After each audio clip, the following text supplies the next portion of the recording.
मेरे प्यारे बच्चों, हमारे ज़िंदगी में जब हम प्रार्थना नहीं कर पाते हैं, यहाँ पर बैठे हुए हैं, हम लोगों ने आपके लिए जब प्रार्थना की तब हमें मालूम चला कि यहाँ बहुत सारे बच्चे ऐसे हैं जिन्हें प्रार्थना के नाम से गुस्सा आता है। हालेलुया। प्रार्थना करना बोरिंग ऐसे लगता है। हालेलुया। बहुत से यहाँ पर बैठे हैं, कोई और, मैं किसी और की बात नहीं कर रही, यही के अपने ग्रुप के बात कर रही हूँ मैं। तो यहाँ पर कुछ ऐसे हैं जो प्रार्थना शुरू नहीं हुई, पिता पुत्र पवित्र आत्मा के नाम से क्रूस का चिन्ह बनाते ही अगले 2 मिनट में नींद में जाते हैं। हालेलुया। नींद आती है, गहरी नींद। ऐसे कुछ लोग हैं। या तो फिर मिसा बलिदान के समय में लेट आते हैं, जानबूझकर नहीं आते, वो उनके उसी समय में कुछ ना कुछ अड़चन आ जाती है, कुछ ना कुछ रोड़ा आ जाता है रास्ते का। उन्हें उसी समय किसी का फ़ोन आएगा, मिसा के समय में भी फ़ोन आएगा। अगर आप मोबाइल स्विच ऑफ नहीं कर रहे तो आएगा, ज़रूर आएगा। अगर प्रभु मुझसे प्यार करते हैं तो मेरे साथ ऐसा क्यों होता है? ये सब हमारे जीवन में क्यों होता है? क्योंकि हम प्रभु के प्यार का अनुभव नहीं कर पा रहे हैं। इसका कारण क्या है? पाप। कैसे है, क्यों है, किस लिए है, ये सब हम धीरे धीरे जानेंगे। क्या है पाप और पाप करते समय हमें कैसे लगता है, इस विषय पे हम जानने की कोशिश करेंगे। कैसे लगता है? तो पाप माने ईश्वर के प्यार को ठुकराना और ईश्वर के प्यार से दूर जाना। हालेलुया।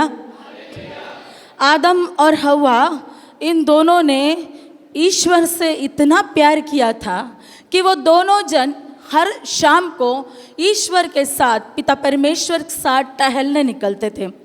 इतनी उनकी दोस्ती थी, एक पिता और अपने बच्चे की गहरी दोस्ती, है ना। यहाँ पर कुछ लोग ऐसे हैं जो बोलते हैं कि मेरे पापा मम्मी मेरे फ्रेंड्स है, मेरे मम्मी पापा से फ्रेंडली रिलेशन है मेरा, है ना। तो वो फ्रेंडशिप यहाँ पर आदम और हवा के समय पर भी देखी जाती थी। लेकिन हुआ क्या? जब इन दोनों ने परमेश्वर के खिलाफ काम किया, यानी उनके हुक्म के खिलाफ। हुक्म क्या था? तुम सब कुछ खा सकते हो, लेकिन जो बीच में जो पेड़ है उसका फल आप नहीं खाओगे। हमारे पापा मम्मी हमसे कहते हैं बेटा ये नहीं करो, बेटी वहाँ नहीं जाओ, और हम बिल्कुल वही करते हैं। तो हम उनके हुक्म को, हालेलुया, आप ही चिल्लाकर बोल रहे हो कि तोड़ देते हैं, है ना। यस, यानी हम जानबूझकर ऐसा करते हैं। कारण अनेक हैं, बहुत सारे कारण। प्रभु के हुक्म के खिलाफ गए और उन्होंने प्रभु के क्रोध को भड़काया। प्रभु के क्रोध को भड़काने से उनके जीवन से हमेशा हमेशा के लिए प्रभु की कृपा नष्ट हो गई। हालेलुया। इसी को कहते हैं कि उन्हें अपने नंगे होने का ज्ञात हुआ। हालेलुया। ये नंगापन जो बाइबल में लिखा है वो वस्त्रहीनता नहीं है, समझ लो। बाइबल में इतनी गहन बातें लिखी है जिसे समझने के लिए हमारे पास अपनी ज्ञान की कमी है। लेकिन यहाँ पर जो वस्त्रहीनता के बारे में बोला गया है उत्पत्ति के ग्रंथ में, तो वो किसके बारे में है? वो वस्त्रहीनता क्या है? हमारी कृपाओं के नष्ट होने की अवस्था के बारे में बताया गया है। हालेलुया। तो हमने अपने कृपाओं को नष्ट किया, यही नहीं, स्वर्ग का दरवाज़ा हमारे लिए हमेशा हमेशा के लिए क्या हो गया? जोर से बोलो ना, डाउट है क्या? क्या हुआ? राइट, हमेशा हमेशा के लिए स्वर्ग का दरवाज़ा बंद हुआ। लेकिन प्रभु ने उसे खोलने के लिए एक कंसेशन दिया है। वो क्या है बाद में समझेंगे, पहले पाप को समझने की कोशिश करेंगे। तो पाप यानी सत्य के खिलाफ काम करना, अपने ज़मीर के खिलाफ काम करना। देखो, आदम और हवा, जब आदम ने हवा के हाथ से फल लिया तब उसके मन में एक बात ज़रूर उठी थी कि पिता ने इसे खाने से मना किया है। लेकिन क्योंकि उसकी साथीदार यानी उसकी जोड़ी, उसकी जो पत्नी है वो उससे कह रही है, तो अपने इस चीज़ को उसने दबा दिया, इस इंस्पिरेशन को, इसको क्या बोलते हैं, इस प्रचोदन को उन्होंने दबा दिया, इस विचार को दबा दिया, इस सच्चे विचार को उन्होंने दबा दिया। और क्या हो गया है, उन्होंने उससे एक तसल्ली कर ली कि ठीक है चल जा, सब कुछ चलता है, हम सब कुछ चलता है के बेसिस पर चलते हैं, है ना, हालेलुया। अपना दोस्त सबसे कहता है ए चल ना एक ड्रिंक्स ले ले, कुछ नहीं होता, चलता है, तो जल्दी से हम ले लेते हैं। सहेली कहती है कोई बात नहीं, वो तेरा बॉयफ्रेंड है ना, कंटिन्यू, कोई बात नहीं, हालेलुया। तो सब कुछ चलता है ना। तो ये अपने ज़मीर के खिलाफ जाना, उसके खिलाफ जाना, है ना, और अपने सही बुद्धि का बिना इस्तेमाल किए काम करना। भगवान ने आपको ज्ञान दिया, बुद्धि दी, वरदान दिया है, सही गलत की पहचान दी है, हम उसके खिलाफ काम करते हैं, ये जानते हुए भी कि मैं गलत हूँ या गलत हो सकता है, यह काम करने से मेरे ज़िंदगी में नुकसान हो सकता है, हम जानबूझकर एक्सपेरिमेंट करते हैं। सभी लोग साइंटिस्ट बनना चाहते हैं, हालेलुया। यही कारण है हम पाप में गिरते हैं। फिर रब के प्यार के खिलाफ और अपने पड़ोसी के प्यार के खिलाफ काम करना, ईश्वर से दुश्मनी मोल लेना। कोलोसियों के नाम अध्याय 1 आपके पंजाबी बाइबल में आप पढ़िए इसे। आप लोग अपने कुकर्मों के कारण ईश्वर से दूर हो गए और आपके मन में ईश्वर से क्या हो गया है, शत्रुता हो गई है, वो हम शत्रु बन गए हैं। ਅਤੇ ਤੁਸੀਂ ਜਿਹੜੇ ਕਿਸੇ ਸਮੇਂ ਬੁਰੇ ਕੰਮ ਕਰਦੇ ਹੋਏ ਖੁਦਾ ਤੋਂ ਬੇਮੁਖ ਹੋ ਗਏ ਸੀ ਅਤੇ ਮਨੋ ਦੁਸ਼ਮਣ ਸੀ। इससे क्या होता है, इंसान के जीवन में चोट पहुंचती है, शांति भंग हो जाती है। तो ईश्वर के प्रेम से वंचित होना यानी उसके नियमों का ज्ञान से जानबूझकर हम उसके नियमों का पालन नहीं करते, इसको बोलते हैं प्रभु के प्रेम से वंचित होना। जानबूझकर हम हुक्मों को तोड़ देते हैं। देन प्रेम से विपरीत जाना यानी प्रेम से दूर हो जाना, इस शब्द का अर्थ है ईश्वर की ओर ना मुड़कर दुनियादारी के बातों के पीछे लग जाना। हालेलुया। हम दुनियादारी के बातों के पीछे लग जाते हैं और अपने जीवन को गवा बैठते हैं। यही किया था आदम और हवा ने। क्या किया, मानव ने भगवान से नाता, रोमियो के नाम अध्याय 5:12, एक ही मनुष्य द्वारा संसार में पाप ने प्रवेश किया है और उसी पाप के द्वारा मृत्यु का भी प्रवेश हुआ है। इस प्रकार मृत्यु सब मनुष्यों में फैल गई। पाप के 3 भाग हैं। एक है गुमराह होना। गुमराह होना का मतलब समझते हैं, या हम भटक जाते हैं, है ना, पाप करने के कारण से हम भटक जाते हैं। हालेलुया। पाप करने के कारण से हम भटक जाते हैं। और दूसरा है वंचित होना यानी प्रभु से एकदम नाता तोड़ देना। हालेलुया। देन फिर तीसरी बात है बागी बन जाना। अब बागी क्या है,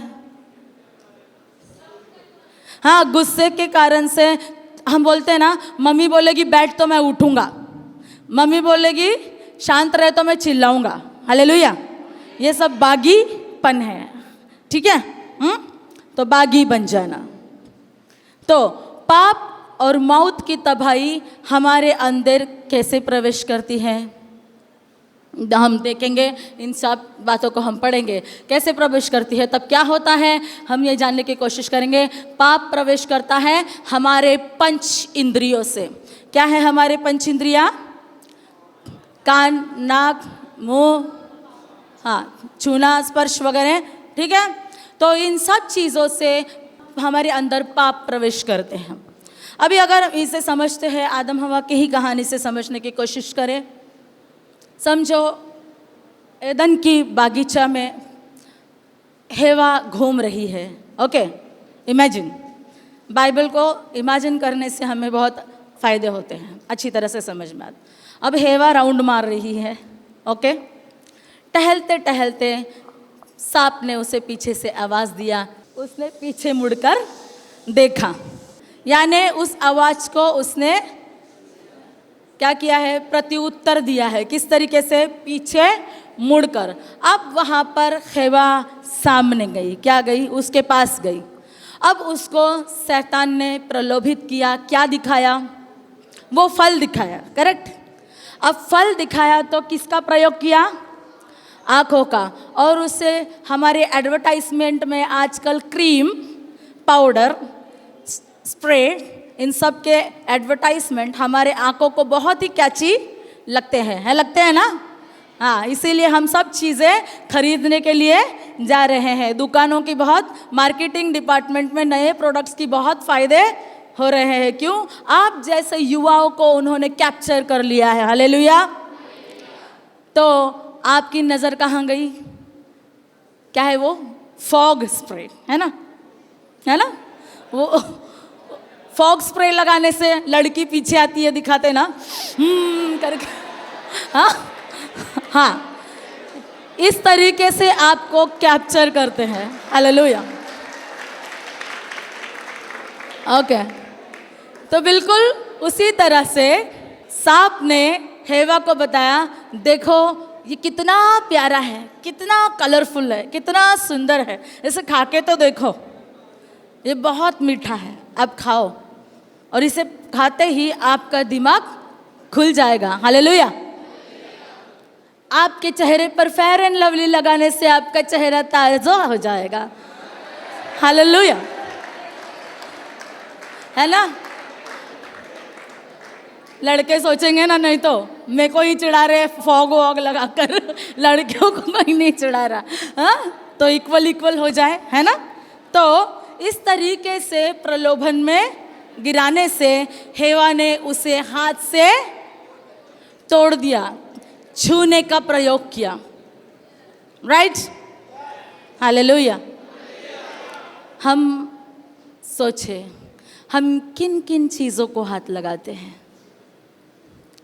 टेबल पे अगर एक दोस्त ने दारू की बोतल रखी है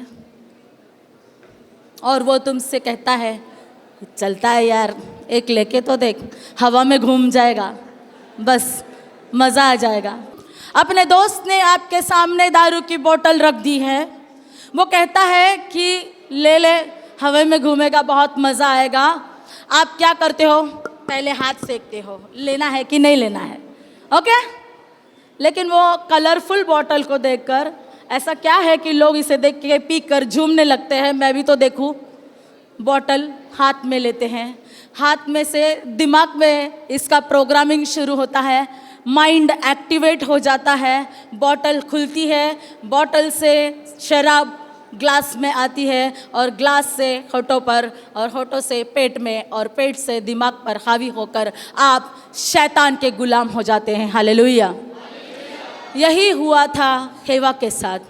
आई बात समझ में। उसके दिमाग में शैतान के शब्दों ने घर कर लिया। दिमाग में उसने सोचना शुरू किया कि मैं इस चीज़ को खाऊंगी तो मैं सचमुच बहुत बड़ी महान बन जाऊंगी, मैं महान बन जाऊंगी, प्रभु के समान बन जाऊंगी। अहंकार ने उसके दिमाग में घर कर लिया। हालेलुया। उसने प्रभु के समान बनना चाहा, प्रभु के समान बनना चाहा। इसी कारण से उसके जीवन में पाप ने प्रवेश किया। पाप के साथ मृत्यु। तो हमारे पंच इंद्रियों से प्रवेश होता है, हमारे विचारधाराओं से इस पाप का प्रवेश होता है, फिर हमारे पूर्वजों के कुकर्मों से। ये बहुत कम लोगों को पता है कि हमारे पूर्वजों के कुकर्मों से होता है। सपोज मैं मेरे इस फील्ड में गवाही सुनी है कि कितनों के घर बर्बाद हुए हैं। मैं एक गवाही देना चाहती हूँ, एक ऐसी लड़की की जिसकी शादी होने के बाद 15 साल तक उसको बच्चे नहीं हो रहे थे। हालेलुया। शादी होने के बाद में बच्चे नहीं होने का प्रॉब्लम आप समझ सकते हैं, बहुत परेशानी उसे उठानी पड़ी। लोग उसे बुरा भला कहने लगे और हस्बैंड को, उसके पति को यह एक ऑफ़र भी आई थी कि अगर आप इसको तलाक दे दे तो आपके लिए एक नई पत्नी तैयार है, आप उसके साथ शादी कर सकते हो। ज़रा सोचिए उस लड़की पर क्या बीती होगी। और उस लड़की के रोते गिड़गिड़ाने के बाद में उसकी सहेली ने उससे कहा कि प्लीज़ आप जाकर एक लंगर में भाग लेना, ओके, एक लंगर में भाग लेना। वो जाकर उसका कहना मानकर रिट्रीट में गई। वहाँ पर फादर इसी तरीके से प्रार्थना करते समय, पाप के विषय में बात करते समय इसी विषय पर आ गए कि पूर्वजों के पाप का नतीजा हो सकता है कि हमारे जीवन में अनेक ब्लॉक्स हैं। किसी को नौकरी नहीं लगती, किसी का घर नहीं बनता, किसी के बच्चे नहीं होते, किसी को कोई भी कामों में बरकत नहीं आती, वगैरह वगैरह। तो उन्होंने ये बात उसके मन में छुई और उसने प्रार्थना की प्रभु से कि मैंने तो सारे डॉक्टर को दिखा लिया है, कोई कुछ रिपोर्ट नेगेटिव नहीं दे रहा, लेकिन अब मेरे साथ क्या होने वाला है कि मेरी ज़िंदगी ख़त्म होने वाली है। अब मेरा पति जो है मुझे छोड़ने के पीछे लगा है और मेरी ज़िंदगी और मेरी शादी की ये बंधन को तुम ही बचा सकते हो। इस तरीके से वो रो कर चिल्ला कर प्रार्थना कर रही थी कि अचानक उसके सामने एक टीवी के समान स्क्रीन दिखाई दिया। वो अपने ही पूर्वजों के किए कर्मों के बारे में देख रही थी। वो उसने देखा कि उसके पूर्वज पहले नरबलि चढ़ाया करते थे। हालेलुया। नरबलि का मतलब समझते हो? बच्चों को, छोटे बच्चों को उनका विश्वास है। तो उस तरीके से छोटे बच्चे, जो अदना बच्चा जन्मा है नया, उसको घर से उठाकर लेकर आते थे पालने में से और उसे इतना खौफनाक काम वो करते थे। नतीजा उसकी 7 पीढ़ियों में बहुत ही प्रॉब्लम्स के साथ ये प्रेगनेंसी हुई है। यानी एक एक जो भी उनके बच्चे, बच्चों के बच्चे, बच्चे के बच्चे, ऐसे 7 पीढ़ियों ने इसे सहा है। समझ में आया? तो इस तरीके से बंधनों से हमको, यहाँ बैठे हुए हमारे सबको इसका आंसर टीवी स्क्रीन दिखाकर प्रभु नहीं देने वाला। हो सकता है किसी को दिखे और हो सकता है किसी को ना भी दिखे, लेकिन हम अपने मन से ऐसे अगर डाउट आ रहा है तो हमें प्रार्थना करना चाहिए इस एरिया से छुटकारा पाने के लिए। हालेलुया। तो ये मेरी गवाही है। फिर हमारे लापरवाही से प्रार्थना कमज़ोर होने के कारण से भी क्या होता है? शैतान हमें पकड़ लेता है। निहत्ते जाओगे तो युद्ध में जीतोगे, जंग जीतोगे। वो तो खाली दाऊद जीता था, जिसको हम गाना गा के अभी नाचे थे 5 पत्थर हाथ में लेकर, है ना। लेकिन वो 5 पत्थर खाली ऐसे ही हाथ में नहीं लिया है उसने। उस 5 पत्थर को हाथ में लेने का कॉन्फिडेंस एकमात्र था उसका विश्वास प्रभु के चुनाव पर। प्रभु ने उसे चुना है, प्रभु ने उसे अभिषेक किया था। वो अभिषेक के साथ गया था, निहत्ता नहीं गया था। ठीक है। अगर आप रास्ते पर अकेले जाओगे, अगर आप रास्ते पर निहत्ते जाओगे, अगर आप रास्ते पर बिना ईश्वर के नाम को लेकर जाओगे, एक्सीडेंट होगा होगा होगा। हालेलुया। एक्सीडेंट माने अभी आप बोलोगे सिस्टर मैं तो पिता पुत्र भी नहीं बोलता, ऐसे ही चले जाता, आज तक तो मैं जिंदा हूँ। भगवान के दया के कारण से आप जिंदा हैं। हालेलुया। ठीक है। तो हमें इस बात का ध्यान रहे। देन हमारे अंदर के विश्वास को कमज़ोर पड़ने से भी हम पाप में गिर पड़ते हैं। हमारा विश्वास कमज़ोर पड़ने से भी हम गिर सकते हैं। ठीक है। देन नेक्स्ट, अभी 3 थरों पर हमारे इस पाप का अनुभव हमें महसूस होता है। कौन सा 3 थर है? हमारे पर्सनल लाइफ में, व्यक्तिगत जीवन में, हमारे पारिवारिक जीवन में और हमारे सामूहिक जीवन में इस पाप का असर पड़ता है। हालेलुया। पाप का असर कहाँ कहाँ पड़ता है? व्यक्तिगत जीवन में, सामूहिक जीवन में पारिवारिक जीवन में इसको भुगतना पड़ता है। व्यक्तिगत जीवन में हम अपने आप को ही, अपने अस्तित्व को ही तबाह कर देते हैं। हमारे वजूद को हम तबाह कर देते हैं। हालेलुया। हमारे वजूद को हम कैसे तबाह करते हैं? अभी सपोज एक ड्रंकार्ड है जो दारू पीता है ना, वो अपने ही शरीर के पुर्जों को नुकसान देता है, लेकिन उसके नुकसान से, उसके तड़पने से क्या बाकी के सब तालियां बजाते हैं? क्या उसके परिवार पर इसका असर हुआ है कि नहीं? अगर वो कहीं ऑफिस जा रहा है, पियक्कड़ है, 24 घंटे नाश्ता, सुबह के नाश्ता भी उसका दारू है और उसके रात का खाना भी और दोपहर का खाना भी शराब है, तो ऐसा व्यक्ति जब ऑफिस जाता है तो क्या वो काम ठीक से कर पाएगा? तो क्या उसके काम पेंडिंग नहीं रहेंगे? कितने लोगों के काम अटके पड़े रहेंगे? तो क्या यह समूह पे प्रभाव हुआ कि नहीं? ठीक है, तो इस तरीके से एक एक पाप को हम चुन के लेंगे तो इस तरीके से हम इसे अप्लाई कर सकते हैं। हमारे तीनों थर पर इसका असर होता है। तो पड़ोसियों को चोट पहुंचती है, हमारे स्वभाव के कारण से हमारे पड़ोसियों को चोट पहुंचती है। ये है हमारा सामूहिक थर, और यही हमारा पारिवारिक थर है जिसको मैंने शराबी के एग्जाम्पल से आपको क्लियर करवाया है। तो किस प्रकार के पाप हैं? गलातियों के नाम अध्याय 5 19 से 21 तक आपको सारे के सारे पाप का लिस्ट मालूम पड़ जाएगा, क्या क्या प्रकार के पाप होते हैं। तो मैं आपके लिए पढ़ती हूँ। व्यभिचार, अशुद्धता, लंपटबाजी, जादू टोना, बैर, फूट, ईर्ष्या, क्रोध, स्वार्थपरता, मनमुटाव, दलबंदी, द्वेष, क्रोध, स्वार्थ, मतवालापन, रंगरेलिया, ये सब कुछ प्रॉब्लम है, पाप है। इन पापों के बारे में आप धीरे से बाद में पढ़ लीजिए समय की कमी के कारण से। और दूसरा है अभिषेक व्यक्तियों के बारे में गलत कहना। अब जो कोटेशन मैंने लिख लिया इसे भी नोट डाउन कर दीजिए। दूसरा राजा 2 अध्याय 23 से लेकर 25 तक। इसमें एक कहानी है नबी एजकियल की। वो जब जा रहा था, वो गंजा था। क्या था? एक नबी। नबी माने क्या है? प्रभु का चुना हुआ बंदा। हालेलुया। ये बंदा जंगल से निकल रहा था, ये नबी बाहर जंगल से निकल रहा था कि 5-6 बच्चे उसे ए टकले, अबे टकले रुकना, ऐसे चिढ़ा रहे थे। हालेलुया। हाँ, तो ये टकले टकले बोलते समय इसको चिढ़ आ रही थी। उसको, इंसान है, चिढ़ेगा, है ना। उसे चिढ़ आई और उसके मन से एक आह निकली। क्या आह निकली? एक आह मतलब बद्दुआ सी निकली। बद्दुआ सी निकली। क्या निकली बद्दुआ? कि तेरा सत्यानाश हो जाए। हालेलुया।